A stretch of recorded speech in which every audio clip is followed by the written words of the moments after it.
గతంలో ఎప్పుడు కూడా ఇంత పెద్ద ఎత్తున ఆర్థిక సహాయం ముఖ్యమంత్రి సహాయ నిధి ద్వారా జరిగినటువంటి దాఖలాలు లేవు. ఒకవైపున సంక్షేమాన్ని అందిస్తూ ఉన్నారు, ఒకవైపున పిల్లలకు చదువుకోవడానికి తల్లికి వందనం పేరు మీద డబ్బులు ఇస్తూ ఉన్నారు. అన్నదాతలకు అండగా నిలబడుతూ అన్నదాత సుఖీభావ కింద కూడా డబ్బులు ఇవ్వడం జరిగింది. 7,000 రూపాయలు కేంద్ర ప్రభుత్వం ఇచ్చినటువంటి 2,000 రూపాయలతో కలిపి మొదటి విడతగా. అంతే స్థాయిలో ఆర్టీఎస్ ద్వారా కూడా పనులు వేగవంతమైనాయి. గ్రామీణ ప్రాంతంలో అగ్రికల్చర్ పవర్ కనెక్షన్ కానీ ఇతరత్ర లో వోల్టేజ్ సమస్యలు లేనటువంటి పరిస్థితులు కానీ కల్పించేటువంటి పరిస్థితులు పూర్తి స్థాయిలో జరుగుతూ ఉన్నాయి. మూడోది, పరీక్ష పూర్తి ఈ రోజున తుది జాబితా కూడా విడుదల చేయడం జరిగింది ఇచ్చినటువంటి మాట మేరకు.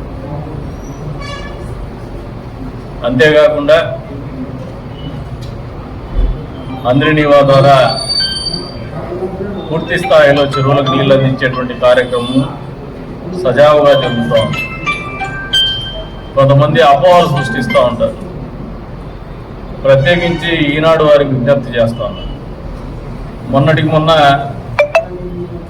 పులివెందులకు నీళ్ళు ఇచ్చేటువంటి కార్యక్రమంలో కొండారెడ్డి చెరువుకి నీళ్ళు ఇచ్చేదాంట్లో పైపులు పైకి పెట్టినారు, నీళ్ళు పోవని చెప్పేసి. ఇంకా ఆ స్థాయికి నీళ్ళే పోలా. టెక్నికల్ టర్మ్స్ మనం డిబేట్ చేయకపోవడం మంచిది. Counting the birds before eggs got hatched అని, ఇంకా కోడి గుడ్డు పొలక ముందే పిల్లలు లెక్క పెట్టడమే ఇది మంచిది కాదు. ఇది ప్రజల అందులో రాయలసీమ ప్రాంత వాసులు నీళ్ళంటే ఒక భావోద్వేగం, ఒక శక్తి. అది రైతాంగం ఎదురు చూస్తూ ఉంది. గ్రామీణ ప్రాంతంలో రైతులు కాకుండా సామాన్య ప్రజలు కూడా ఎదురు చూస్తూ ఉన్నారు. నదీ ప్రవాహక జలాలు మా ప్రాంతంలో కూడా చెరువులు నింపాలని చెప్పేసి తలుపుల మండల వాసులకు అందరికీ కూడా మాటిస్తాను. 100కు 100% కొండారెడ్డి చెరువును నింపుతాం, దాని కింద ఉన్నటువంటి కొత్త చెరువును కూడా నింపుతాం, ముత్యాల చెరువును కూడా నింపుతామని చెప్పేసి, ఏ చెరువు ఒక్క చెరువును కూడా ఖాళీగా పెట్టమని చెప్పేసి కూడా ఈ సందర్భంగా తెలియజేస్తాం. అంతేకాకుండా గాండ్లపేట మండలం కూడా గతంలో ఒక అడ్మినిస్ట్రేటివ్ శాంక్షన్ అని చెప్పేసిన తర్వాత అది తక్కువ రేట్లకు ఉంటే కూడా రివైజ్డ్ ఎస్ఆర్ ఏదైతే ఉందో దాని మేరకు ఎస్టిమేషన్స్ ప్రిపేర్ చేసి అది కూడా టెండర్ స్టేజ్కి వచ్చింది. తొందరలోనే టెండర్స్ క్లోజ్ చేస్తాం గాండ్లపేట మండలానికి. ఎక్కడా మేము ప్రజలకు మంచి చేసేటువంటి విధానంలో ముఖ్యమంత్రి గారి దగ్గర నుంచి మొదలు పెడితే గ్రామీణ ప్రాంతంలో ఉన్నటువంటి తెలుగుదేశం సామాన్య కార్యకర్త వరకు కూడా అందరికీ కూడా చిత్తశుద్ధితోనే పనిచేస్తాను. ఇంత పెద్ద ఎత్తున మంచి చేస్తా ఉంటే మొన్నటికి మొన్న వైసీపీ వాళ్ళు రైతు కోరంటారు. అసలు రైతాంగం మిమ్మల్ని నమ్మే పరిస్థితులు లేదు, ప్రజలు నమ్మే పరిస్థితులు లేరు. మీకు ఊపిరాటంలా మొన్నటిదాకా మీ ఆలోచన ఏమంటే తల్లికి వందనం మిగిలేరని, మొన్నటిదాకా మీ ఆలోచన ఏమంటే అన్నదాత సుఖీభావ లేదని, మొన్నటిదాకా మీ ఆలోచన ఏమంటే ఉచిత బస్సు ప్రయాణం మహిళలకు కల్పించలేరని చెప్పేసి, మెగా డిఎస్సి ఫలితాలు రావని చెప్పేసి, గ్రామీణ ప్రాంతంలో రోడ్లు వేయలేరని చెప్పేసి, అంతే స్థాయిలో రహదారులు నిర్మించలేరని చెప్పేసి, అంద్రినీవా ద్వారా పూర్తి చేసి నీళ్ళు ఇవ్వలేరని చెప్పేసి, ఇవన్నీ కూడా మీ అపోహలు. మీకు అవి రాకపోతే బాగుంటుంది, మీకు నెగిటివ్ అప్రోచ్. రాజకీయాల్లో ఎప్పుడు ప్రజలకు మంచి చేసే విధానంలో ప్రతిపక్షం కూడా నిర్మాణాత్మకంగా వ్యవహరించాలి, కానీ అడ్డగోలుతనంగా అపోహలు సృష్టించి అబద్ధాలు ఆడుతూ రాజకీయ లాభాపేక్ష పెట్టుకొని ప్రజల్ని మభ్యపెట్టే ప్రయత్నం జగన్మోహన్ రెడ్డి మొదటి రోజు నుంచి కూడా, పార్టీ స్థాపించినప్పటి నుంచి కూడా ఇదే రకమైనటువంటి ఆలోచన విధానం. అందుకే ఆయన్ని సైకో జగన్ అంటారు. ఆయన మామూలుగా మనస్తత్వమే ఒక రకమైనటువంటి పెక్యులర్ సైకాలజీ. అదేదో సినిమా వచ్చింది చూడండి ఒకటి, మహేష్ బాబు సినిమా, ఎవరో ఏడుస్తా అంటే నవ్వుతా అంటాడు, ఆ టైప్ సైకాలజీ. ఈయనకి ప్రజలు సంతోషంగా ఉంటే ఓడ్చుకోలేడు, ఎందుకంటే ఈయనకి రాజకీయం ఉండదు. ప్రజలను నిరంతరము మనశ్శాంతి లేకుండా క్షోభ పెట్టేటువంటి కార్యక్రమాలు నిరంతరం చేయాలి జగన్మోహన్ రెడ్డి, లేకపోతే ఆయనకి పొద్దు గడవదు, రాజకీయం ఉండదు. ఈ రోజున అధికారంలోకి వచ్చిన 15 మాసాల్లోనే అద్భుతమైనటువంటి సంక్షేమం కావచ్చు, అద్భుతమైనటువంటి అభివృద్ధి కావచ్చు కళ్ళ ముందర సాక్షాత్కరిస్తూ ఉంటే తట్టుకోలేనటువంటి జగన్మోహన్ రెడ్డి అబద్ధాలనే నమ్ముకొని మొన్నటివాక అమరావతిని వేసిల రాజధాని అన్నారు, అమరావతి ముంపు గురవుతుందన్నారు, అమరావతి భ్రమరావతి అన్నారు. ఇన్ని రకాలుగా 3 రాజధానులు కావాలన్నారు, ఇన్ని రకాలుగా రాష్ట్ర ప్రజల్ని అబద్ధాలు చెప్పారు. అంతకు మునిపేమో ప్రతిపక్షంలో ఉన్నప్పుడు ఒక పాట ఉంది, అధికారంలో ఒక పాట. గతంలో ప్రతిపక్షంలో ఉన్నప్పుడు మీరు మాట్లాడినటువంటి మాట ఏమంటే మేము అమరావతి రాజధాని కట్టుబడి ఉన్నాం, 30,000 ఎకరాల్లో చేయండి అని అసెంబ్లీ వేదికగా మాట్లాడినటువంటి జగన్మోహన్ రెడ్డి అసెంబ్లీలో అధికార పార్టీకి చెందినటువంటి నాయకుడు అవ్వగానే, ముఖ్యమంత్రి అవ్వగానే మాట మార్చి 3 రాజధానులు, అమరావతిని మేము 3వ రాజధానిగా అసెంబ్లీ లెజిస్లేచర్ క్యాపిటల్గా మేము పెట్టుకుంటామని చెప్పేసి శాసన మండలి వేదికగా ఏర్పాటు చేసుకుంటామని చెప్పేసి దాన్ని శాసన రాజధానికి ఏర్పాటు చేస్తామని మాట్లాడినటువంటి మాట. మళ్ళీ ఇప్పుడు అధికారమైన 15 మాసాల్లోనే జగన్మోహన్ రెడ్డికి లిక్కర్ స్కామ్లో ఇరుక్కొని ఊపిరాడక మైండ్ దొబ్బినట్టు మళ్ళీ సత్యనారాయణ నాయుడుతో చెప్పిస్తాడు మేము అమరావతి రాజధాని వ్యతిరేకించలేదు. అసలు అబద్ధాలు మళ్ళీ కొత్తగా ఒకటి మళ్ళీ సెటైర్ మొదలు పెట్టారు. కళ్ళారపకుండా అబద్ధాలు చెప్పాలి. పేటెంట్ రేట్ పీకే ఉంది జగన్మోహన్ రెడ్డి గారు అండ్ కంపెనీ. కళ్ళారపకుండా అబద్ధాలు చెప్పగలిగినటువంటి దమ్ము, ధైర్యం, నేర్పరితనము జగన్మోహన్ రెడ్డి శిష్య బృందానికి తప్పితే ఇంకొకరికి లేదని చెప్పే సందర్భంగా తెలియజేస్తా ఉన్నాను. ఇప్పటికి కూడా అవాకులు చవాకులు పేలుతా ఉన్నారు, అడ్డగోలుగా మాట్లాడతారు. నేను పోతున్నాగా మాజీ మంత్రి ఉషశ్రీ చర్ల, మీరు కట్టిండే మెడికల్ కాలేజీలో అసలు పిల్లర్స్ చేసేది వదిలేస్తే గుంతలు పడి నీళ్లుంటే దాంట్లో పోయేసి స్నానాలు చేయమన్నట్లు రాజకీయం చేసి చూస్తారు. మీకు తెలిసిన రాజకీయం ఉంది, ఆడమనిషి అందులో డాక్టరేట్ కోసం ప్రయత్నం చేస్తాను. హాఫ్ నాలెడ్జ్ వాళ్ళని మాట్లాడతాను. నీకు ఫుల్ నాలెడ్జ్ ఉంది కదా, ఉండిగోళ్ళు కనపడలేదా? కదిరికి వచ్చినావు, చెప్పాలు పెట్టకుండా గాండ్లపేటకు పోయినావు, అభివృద్ధి లేదని మాట్లాడతావు. మేమేసిండే రోడ్డు మీద పోయినావు తల్లి నువ్వు. ఇప్పటికి నిన్ను ఎందుకు సమాధానం చెప్పాల్సి వస్తుందంటే అనివార్యంగా మీరు వైఎస్ఆర్సీపీ పార్టీకి ఈ జిల్లా అధ్యక్షురాలు ఉన్నారు కాబట్టి మీరు మాట్లాడే మాటలతో అందరూ కూడా సమాధానం చెప్తాం. మేము ఖచ్చితంగా రాజకీయాలే మాట్లాడతాం. మీ కళ్ళగా నీళ్లు కనపడలేదా? మళ్ళీ ఏదో వేదికగా పిలుస్తుందంట. అంటే ఇది ఒక ప్రవాసనం అయిపోయింది. ఎట్లా లేయేది కాదు, పోయేది కాదు, లేసే మనిషిని కాదండి. అసలు వీడు లేసేది లేదు, వాడు పెట్టేది లేదు. ఈ రకమైన ధోరణితో రాజకీయాలు చేయాలనుకుంటే ఇంకా మూర్ఖపాలు వచ్చిందండి. మీకు హాఫ్ నాలెడ్జే మేడం, మీకు ఫుల్ నాలెడ్జ్ అయితే లేదు. ఇదంతా half knowledge, outdated politician strategy. కాంటెంపరీలో జెన్జీ వచ్చేసింది తల్లి. నువ్వు జెన్జీ కాదేమో. జెన్జీ దగ్గరికి వచ్చినప్పుడు they are more productive, they are more realistic and they are more materialist. వాస్తవాలే మాట్లాడతారు, వాస్తవంలో బతుకుతారు, వాస్తవాలే ఆచరిస్తారు, ఉత్పాదకతను పెంచుకుంటారు. వాళ్ళకి ఇచ్చిన టాస్క్ని within no time complete చేసేటువంటి జనరేషన్ ఉన్నటువంటి పరిస్థితి జెన్జీ కాలంలో ఉన్నాం మనం. ఇప్పటికీ అవుట్డేటెడ్ పాలిటిక్స్ మాట్లాడాలనుకుంటే మిమ్మల్ని నమ్మే వాళ్ళు ఎవ్వరు లేరని చెప్పేసి కూడా తెలియజెప్తాను. లిక్కర్ స్కామ్లో పాపం లిక్కర్ స్కామే జరగలేదంటారు. ఆయన చెవిరెడ్డి అయితే చెవులో పువ్వు పెట్టుకునేవారు ప్రజలంతా అనుకుంటారు. మందాగడంట. నువ్వు మందా అయితే ఏమి తాకపోతే ప్రజలకు వచ్చింది. ఈ మధ్య ఫ్యాషన్ అయిపోయింది కొంతమంది నాయకులు. నేను అతిపెద్ద ఇల్లు కట్టినాను, ఇట్లా ఇల్లు మా కదిలో ఎవరికి లేదు. నీకు ఇల్లు ఉండే ప్రజలకి ఏమై అవసరం? నీకు నీ పెండ్లాం నీ పిల్లలకు అవసరం లేదు. ప్రజలకి ఏమన్నా మంచి జరుగుతుంది, ప్రజలకు ఏదైనా గట్టించి పెట్టండి మీరు. నేను మందాగనంటే దాని నుంచి వచ్చే లాభం ఏంది? మందు తాకపోతే నాయకుడు మంచోడే, కానీ మందు తాగకుండా మద్య వ్యాపారం చేసి, మద్యం వ్యాపారం అది కూడా అక్రమ మద్యం వ్యాపారం చేసి, రంగుసారా వ్యాపారం చేసి, ప్రజల ఆరోగ్యాలతో చెలగాటమాడి మళ్ళీ అధికార పార్టీని తప్పులు పట్టేటువంటి ఆలోచన కానీ వ్యాఖ్యలు కానీ చేయడం అనేది హాస్యాస్పదం అని చెప్పే సందర్భంగా తెలియజేస్తాను. అంతేకాకుండా నిన్నటి రోజున కొంతమంది సున్నపుట్ట తాండా, తుమ్మల రోడ్డు, కౌలేపల్లి ఏరియాలో ఏదో ల్యాండ్ అక్విజిషన్ జరుగుతుంది, సర్వేలు జరుగుతున్నాయి అని చెప్పి పట్టా ఉన్నటువంటి రైతులు భయపడతారు. మీరు ఎవరు భయపడాల్సిన పనిలే. ఏపీఏఐసి ద్వారా ల్యాండ్ అక్విజిషన్కి మేము ఒక ఆలోచన చేస్తున్నాము. అందులో బాగానే సర్వేలు జరుగుతున్నాయి, కానీ దీంట్లో పట్టా భూముల జోలికి ఎక్కడ పోలా, ఎవరి జోలికి పోలా. మేము దొంగ పనులు చేయము. ప్రజలను ఆలోచన చేయండి. అధికారంలో ఉండే తెలుగుదేశం పార్టీ కూటమి ప్రభుత్వం, కదిలో ఎమ్మెల్యే ఉండేది కనికొండ ప్రసాద్.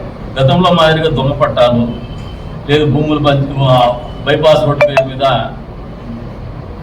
పంచాయతీలు చేసుకునేదో, లేదు లిటిగేషన్ వాళ్ళే పెట్టి వాళ్ళే పంచాయతీ చేసి డబ్బులు కొట్టేదో, పట్టాల వాళ్ళ దానికి జోలికి పోయేసి అక్వైర్ చేస్తానని బెదిరించి వాళ్ళతో డీల్ చేసుకునేదో ఇట్లా పనులు జరగవు.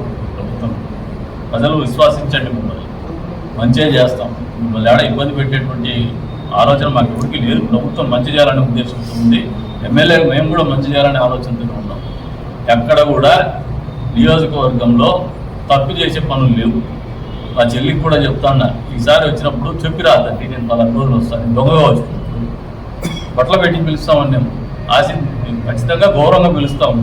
అగౌరవపరచం. మీరు అగౌరవపరిస్తే మేము తగిన రీతిలో దానికి సమాధానం చెప్తాం. అంతేగాని మిమ్మల్ని అగౌరవపరచాలనే ఆలోచన మాకెక్కడ కూడా లేదు. కాకపోతే బాధ్యతాయుతంగా మాట్లాడండి.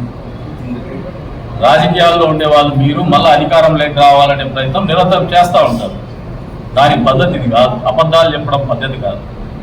నిజాయితీగా ప్రజల గొంతు వినిపించగలిగితే, నిజాయితీగా ప్రజా సమస్యల మీద పోరాడగలిగితే, ప్రజావాన్ని వినిపించగలిగితే మీ గలం అవసరం లేదు. ఎందుకంటే మీ గలం ఎప్పుడు కూడా అబద్ధాల గలమే. కన్నార్పకుండా అబద్ధాలు చెప్పుకుని రాజకీయాలు, అబద్ధం మాటలతో రాజకీయాలు చేయాలనుకుని రాజకీయాలు లబ్ధి పొందాలనుకునే క్యారెక్టర్లు మీరు ఇంత పెద్ద ఎత్తున మంచి చేస్తే మీకు 11 సీట్లు ఎందుకు వచ్చినాయో ఒకసారి ఆలోచన చేసుకోండి. ఎక్కడ తప్పిదం జరిగిందని ఆలోచన చేసుకోండి, కరెక్ట్ చేసుకోండి. ఎప్పుడు సింహావలోకనం లేనటువంటి వ్యక్తులు బతికి పట్టగట్టినటువంటి దాఖలాల చరిత్రలో ఎప్పుడు లేవు. కాబట్టి గుళ్ళు దగ్గర పెట్టుకొని మాట్లాడితే బాగుంటుంది. అబద్ధాలు చెప్పకుండా ఉంటే బాగుంటుంది. ఈ రకమైన ధోరణి పెంచుకోమని చెప్పేసి కోరుతా ఉన్నాను. మళ్ళీ చెప్తా ఉన్నాం ప్రజలకి, ఇది మంచి ప్రభుత్వం, మంచి చేసేటువంటి ప్రభుత్వమే. అక్రమ కార్యక్రమాలు జరగనిటువంటి ప్రభుత్వం. ఈ నియోజకవర్గంలో పై నుంచి మొదలు పెడితే జగన్మోహన్ రెడ్డి గారి నుంచి కదిరి వరకు కూడా ఒకటే పేటెంట్.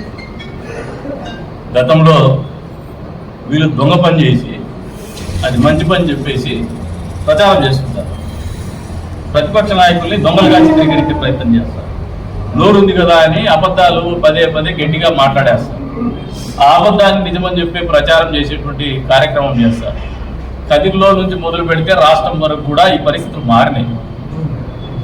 గతంలో మీరు చెప్పినట్టు గందికొండ ప్రసాద్ ఒక మతానికి వ్యతిరేకం చెప్తే ఆ మతస్థులు నమ్మే పరిస్థితులు లేరు. ఒక కులానికి వ్యతిరేకంటే ఆ కులస్తులు నమ్మే పరిస్థితి లేరు. ఇప్పటికి కూడా వాస్తవ పరిస్థితులు అసర్టైన్ చేసుకోకుండా పాలిటిక్స్ చేస్తే మీరు దమ్మిడి తరంగా అసలు మిమ్మల్ని పట్టించుకునే పరిస్థితులు లేరు ప్రజల దృష్టి. వచ్చే రోజుల్లో ఇంకా ఒకటి చెప్తారు, ఊళ్ళో పరిస్థితి మారినాయి, ఆలోచన మారింది. ప్రజల ఆలోచన విధానంలో కూడా స్పష్టమైనటువంటి మార్పు వస్తారు. ఏది మంచి ఏది చెడ్డ అనే ఆలోచనకు వచ్చేసినారు. కాదే 15 నెలలు అయినా ఇప్పటికీ మీ బతుకులు మీ అంతకు మీరే పోయేసి దొంగపడాల దాంట్లో ప్రజలతో కంప్లైంట్ చేసుకుని ఎదుర్కొంటారు. ఇంకా ఎన్నో వస్తాయో మీవి, ఇంకా ఎవరెవరు వస్తారో తెలియదు. ఒక ఆయన అయితే చికెన్ స్క్రాప్ అమ్ముకుంటాడు చైర్మన్ హోదాలో. పిల్లాన్ని అడ్డం పెట్టుకుని చిన్న స్టాంపులు వేస్తారు. టీవీఆర్ దగ్గర దొంగ భూములు కొని కేసులు ఎదుర్కొంటారు, దొంగ ఫోర్జరీ చేసి డాక్యుమెంట్స్. మీరు చేయని అక్రమం ఏందో చెప్తే ఉల్టా చోరు డాటా కొత్వాలు అని చెప్పేసి గడిచిన 10 ఏళ్ళు నన్ను దొంగగా చిత్రీకరించే ప్రయత్నం చేసినారు. మీరు ఎప్పుడు ప్రయత్నం చేసినారు కానీ వాస్తవాన్ని ఎప్పుడు ఒక రోజు కూడా చెప్పలేకపోయినారు.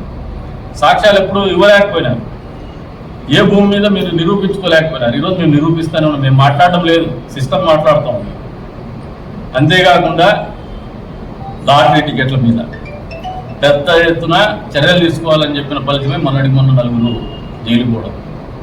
గంజాయి మీద కూడా అంతే స్థాయిలో తీవ్రంగా ఆలోచన చేస్తున్నాం. తీవ్రంగానే పరిణామాలు. అనైతిక కార్యక్రమాలకు పాల్పడే వాళ్ళకి, అక్రమ కార్యక్రమాలకు పాల్పడే వాళ్ళకి హెచ్చరిక మళ్ళీ జారీ చేస్తాను. మిమ్మల్ని వదిలే ప్రసక్తి ఉండదు. లా అండ్ ఆర్డర్లో ఎక్కడ కూడా కాంప్రమైజ్ అయ్యే పరిస్థితి ఉండదు. అది ఏ పార్టీకి చెందినటువంటి వాళ్ళైనా చాలా తీవ్రంగానే తీసుకుంటాం, తీవ్రంగానే పరిగణిస్తాం. మా కార్యకర్తలు మేము మోల్డ్ చేసుకున్నాం, మా నాయకులు మేము మోల్డ్ చేసుకున్నాం. రాజకీయాల్లో తప్పు చేయడానికే రాజకీయాల్లోకి వచ్చినామనే భావన నుంచి దూరంగా తీసుకుపోతున్నాం. కష్టపడి పనిచేసి గుణాన్ని అలవాటు చేస్తున్నాం. వచ్చే రోజుల్లో మరింత మెరుగైనటువంటి ప్రమాణాలని వాళ్ళకి అలవాటు చేస్తాం. తద్వారా సమాజంలో గౌరవంగా బతికే విధంగానే ఏర్పాటు చేసుకుంటాం. కానీ వైఎస్ఆర్సీపీ పార్టీ వాళ్ళు ఇప్పటికే అబద్ధాలు మానుకొని అసత్య ప్రచారాలు మానుకొని ఊళ్ళు దగ్గర పెట్టుకుంటే కనీసం ఒక 10 మంది మనుషులైనా పలుకుతారు. మీది సూపర్ హిట్టా సూపర్ పట్టా మాకు అనవసరం. రాజకీయాల్లో మీరు ఉండాలా, మీరు మాట్లాడాలా, మీరు కార్యక్రమాలు చేయాలా. మేము దానికి వ్యతిరేకం కాదు. సిగ్గు మానం లజ్జ ఉంటే ఒకసారి గుండెల మీద చేసుకుని ఆలోచన చేసుకోమంటారు వైఎస్ఆర్సీపీ పార్టీ వాళ్ళు. ఏ రోజైనా మమ్మల్ని వీళ్ళకి రానిచ్చినారా? మీరు 5 ఏళ్ళలో ఏ రోజైనా మమ్మల్ని మాట్లాడినిచ్చినారా? దాదాపు 23 కేసులు పెట్టినారు. ధర్నాలు చేస్తే ప్రజా సమస్యల మీద గలమింపాలంటే హౌస్ అరెస్ట్, ఇళ్లలే పోలీసులు వచ్చి కూర్చునేవాళ్ళు. మీ ఇళ్ళకి ఎవరన్నా పంపిస్తున్నాం, ఈరోజు అలౌ చేస్తున్నాం, సెక్యూరిటీ ఇస్తున్నాం. ఎక్కడైనా మీ పోలీస్ ఆఫీసర్స్ని అడగండి, ఇంతవరకు మీ కార్యక్రమాలకి వ్యతిరేకంగా అడ్డుకోమని నా నుంచి కానీ మా పార్టీ నుంచి కానీ మేము కానీ ఎప్పుడు ఫోన్ చేసిన దాఖలా లేదు. అధికార యంత్రాంగానికి కూడా ఫ్రీ హ్యాండ్ ఇచ్చాం. అపోజిషన్ ఉండాలా, అపోజిషన్ ఉండకూడదని మేము అనుకోవడంలా. ఎందుకంటే ప్రజల గొంతుకు ఎక్కడో చోట అయితే మేము ఏదైనా తప్పులు చేసి కూడా కరెక్ట్ చేసుకుంటాం, కానీ అబద్ధాలు చెప్పింది మాత్రము మీ బట్టలు ఇప్పేసి బజార్లో పెట్టేస్తాం. మాకు దానికి పెద్దగా నాకంటే ఎక్కువ అనుభవం మీకు ఎవరికి లేదు. కాబట్టి ఒళ్ళు దగ్గర పెట్టుకొని వాస్తవాలు మాట్లాడండి. వాస్తవ పరిస్థితుల రీత్యా రాజకీయ కార్యక్రమాలు ఆలోచన చేసుకోండి. అవసరం లేని యూరియా కదిలో ఏ రైతు మాట్లాడలా, దాని మీద రైతు పోరంట పాపం. ఏదన్నా చేసేదానికైనా ఒక పద్ధతి ఉండాల. మీరు చేసింది మంచి ఏది లేదు. కొన్ని తలుపుల మండలానికి ఏమైనా నీళ్ళు ఇచ్చినారా? మీరు అధికారంలో ఉండి చుక్క నీళ్ళు ఇవ్వాలా? మేము కూడా చేసినాం అప్పటికే, అదే కాలంలోనే ఇస్తున్నాం. ఈరోజు కూడా నీళ్ళు మేము కొత్తగా చేసింది ఏం లేదు. మేము ఎక్కడ దాన్ని ఇబ్బంది పెడతానేది ఏం లేదు. మరి మీరు ఎందుకు చేయలేకపోయినారు, మేము ఎందుకు చేయగలుగుతాం? చిత్తశుద్ధి, సంకల్పం అంతే. కదిరి రాయచోటు రోడ్ 3 సంవత్సరాలు పెండింగ్ పెట్టుకుంటే మీరు ఎందుకు చేయలేకపోయినారు? మేము వచ్చిన 3 నెలల్లోనే మొదలు పెట్టినాము. ఇప్పుడు పూర్తి చేసేసిన ఇప్పుడు విజిట్ పోతాను. మీరు కూడా వస్తే సంతోషిస్తాం. ప్రెస్ వాళ్ళు కూడా టోటల్ వర్క్ కంప్లీట్ అయింది. పోతాను మళ్ళీ ఒకసారి, ఇంకా ఏదైనా అరకొర వైపులో మిగిలితే కూడా కంప్లీట్ చేస్తాం.